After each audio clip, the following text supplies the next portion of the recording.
bir de hara görsen la. Anam diye qağaş. Ay mama ne oldu Hacı Leylək ocağı? Və xurmalar, halvalar, yağlar hara getdi ay mama ne oldu? Ha 9 gün sen ne tak kör oldun ay mama? Yaxşı, başlama gene. Sabahın evin taxtasam ince la. Hala, yüzü şəhərə dayanmaya qağaş hala. Dımıq mı sana cavab verdi hala. Aləmi qatmışsan bir-birinə. Görün senin başına. Çıplaz atma. Atma neymiş sen? Hadi gör bakma. Özü de öpüşürsen ondan, o şok tikliğiyle. Ha o ben öpürdüm ben onu yok. Ne farkı var ki? O seni öpürdü ha? Bakma diyorum bakma diş deme. Evimi takma. Türbe müdürü sen değil Hayır ha? bunlara ben pul vermişim bakma. Hiç olmasa cemaatin gözünü kabağında yok ha? Bir dalgaya geçerdin de.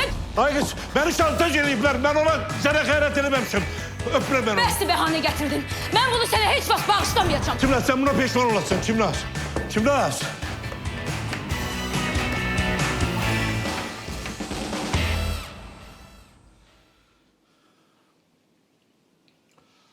Ne olar? Asiman.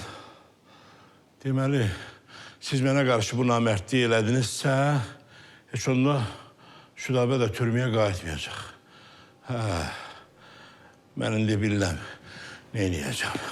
Mən indi bilirəm neyniyəcəm, nə olar? Çimnaz, Çimnaz, Çimnaz!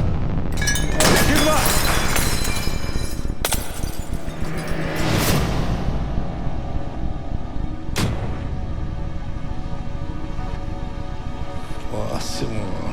Simnaz!